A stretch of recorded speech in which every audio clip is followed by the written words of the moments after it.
I work for IBM, I have for a couple years, and I work in healthcare, doing software product management, and so it's a nice diversion to leave my day job and work in the theater at night. I think somehow it makes me a little bit more passionate about the theater, if that makes sense, because it is so different from what I do in the day. But I will say there are some nice perks because I do work from home, and this is my office, and so I get to be surrounded by little theater reminders during the day. So. My background is that I've always been involved with theater at some level. I started, when I was 6 years old, acting in shows. So I'm not, I'm not lacking in the area of, some type of training over time. So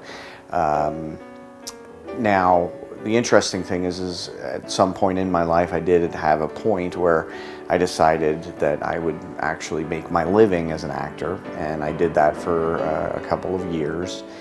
But it was at the point where I decided not to get. I had an opportunity to go to the University of Alabama, and I work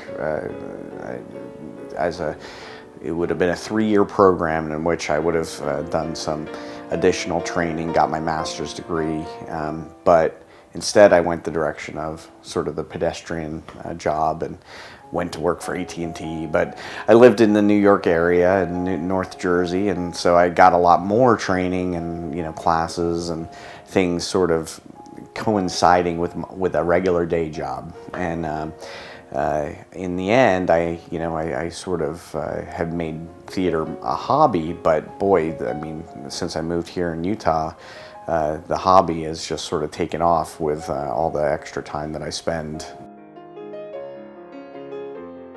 Doing musical theater, it's interesting because for me, I certainly did musical theater shows in junior high and high school, and that was, was something that every kid did, who was involved in theater.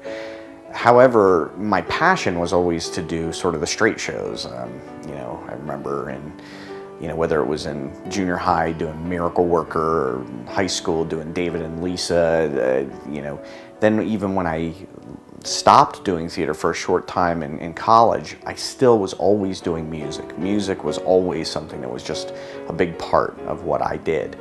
It was a lot of vocal jazz, a lot of choir, a lot of male choir, but it wasn't until I decided to make a living as an actor that I had to bring the two together. And so musical theater really took off for me. When I did Evita, I did Phantom, I did a number of musical theater shows at equity theaters in the Northeast. And I really had to bring my music talents and my acting talents together at that point. And, quite honestly, when I did those shows, that's when musical theater really took off for me. And that was back in the early 90s, mid 90s. And then has really stuck with it ever since. So.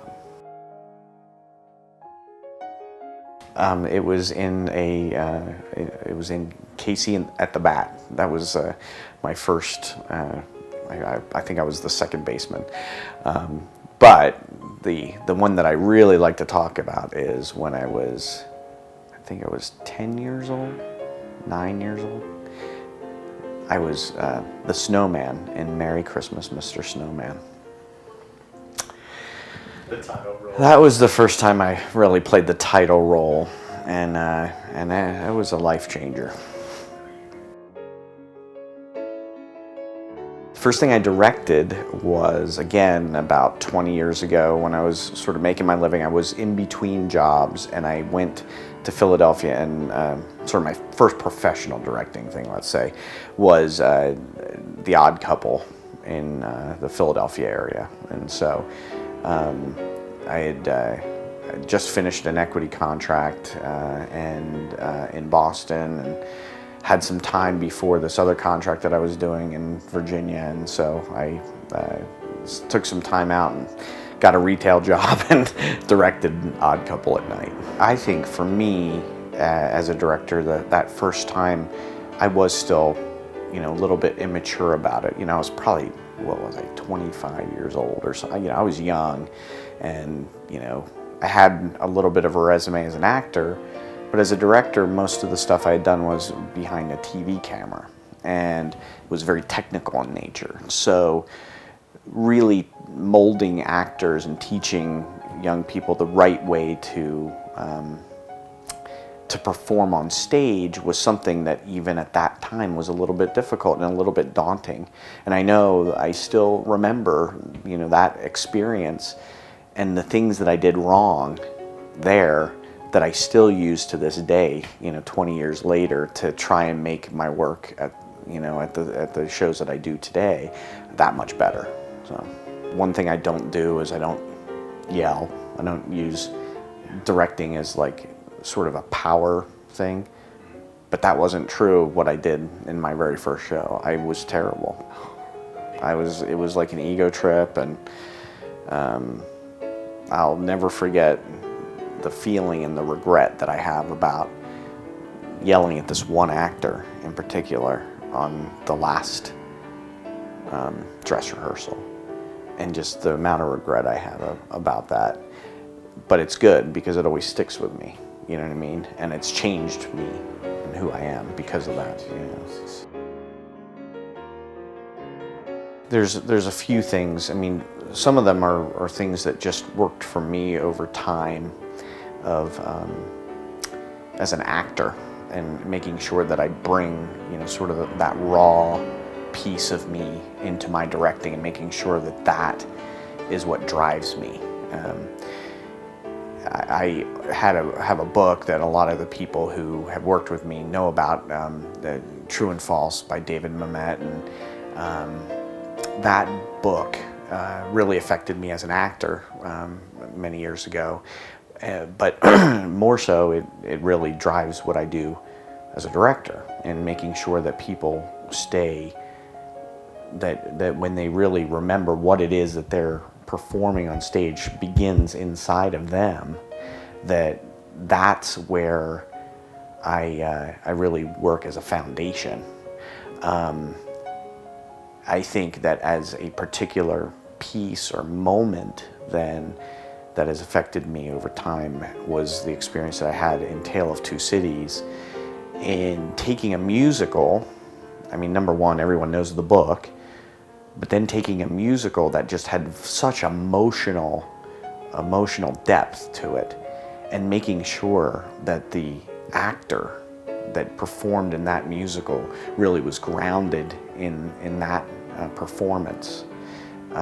Because most people walking into that, even though they knew the book, or they remembered that they had to read it in high school, they didn't really know this musical. And I wanted to make sure that as they walked out that they were affected. And that's the thing that, for me as an actor and performer, I really was able to sink my teeth into, because the emotion of that show had so many levels that it was really, really affected me, then as a person, not just as a director. I saw Brighton Beach Memoirs 3 times on Broadway. I don't know that many people go and see straight shows, 3 times on Broadway. But it was interesting because I saw it played by Matthew Broderick playing Eugene. I saw Jonathan Silverman play Eugene, and I saw Fisher Stevens play Eugene. I would say probably seeing Fisher Stevens was the most impactful to me, but it's always neat to be able to say that I saw Matthew Broderick as a teenager on Broadway. I think it's a combination of things. I mean, what I really want to do is prepare people for the entire process. I mean, whether we're talking about auditioning, whether we're talking about rehearsal, whether we talk about performance. One of the things I really look for, even in the audition, and a lot of people don't think of this way, is acting in silence. Lots of times our actors. I just went through the audition process for Mary Poppins, and I'm often so surprised at the quiet moments when in an audition, when we're waiting for our entrance in the music, or we're waiting or listening, hopefully, to our fellow actor read a line. How are we acting and reacting during those quiet moments? I found it really enlightening in this last audition process to really focus on that aspect of what people were doing and seeing who chose to act in those quiet moments, who were truly acting in the music, whether that was singing or dancing. And lots of times for me, I think for someone who may be not the best dancer, let's say, I rely on my choreographer to tell me who is technically doing the right steps, but I'm interested in seeing who's acting through that. What am I seeing from here up that maybe I'm not even paying attention down below to the legs, you know? And so that's a very important aspect, because then it becomes interesting and it becomes believable. And that's what I hope that people will take away from, you know, this session, is how to draw upon that and make yourself a better actor in those silent moments. And then acting through song, whether that be dancing, music and singing, or the actual acting, the lines themselves. One of the other things I think I just want to state that people should get out of the class, and this is, again, getting back to the foundation of who I am as an actor and what it means to me to be acting through musical theater, is the idea that I want everyone that comes in to be able to learn what it is to bring themselves to the stage, not bring a character on stage, but to bring everything that they are as a person on stage. And it's those strengths, those weaknesses, and those things that we use that are tools inside of us that truly make the performances that we do through musical theater the strongest that they can possibly be, and believable. And I think that's one of the important tools that I want to share with people that I've utilized, and then allow them to be able to utilize as they exit this class, and then take that out onto the stage, whether that be in an audition, whether that be in rehearsal, whether that be in performance. Those are the things that are important to me. One last thing that I don't think people always necessarily think of this, but I often make the sports metaphor of rehearsal being just as important as performance. And so when I rehearse, I like to think that I rehearse at a level that's maybe even higher what I'm capable of doing even in performance. I often use the LeBron James versus Allen Iverson metaphor. Allen Iverson is famous for his comment, practice. What do I need practice for? And the reality is LeBron James practices just as hard, if not harder, than he performs. LeBron James has a number of world championships to his name, and Allen Iverson doesn't have any. And I think that same thing can be said of us as performers. If we take that same professional attitude to our rehearsal process, that our performances will just naturally be at a higher level because we've just set the bar so high. Don't miss Acting Through Musical Theater with the incomparable John Sweeney, Saturday, June 21st at 2 p.m. at Hale Center Theater in West Valley City. For registration, more information, or to become a member of UAA, visit our website, utahactorsassociation.com.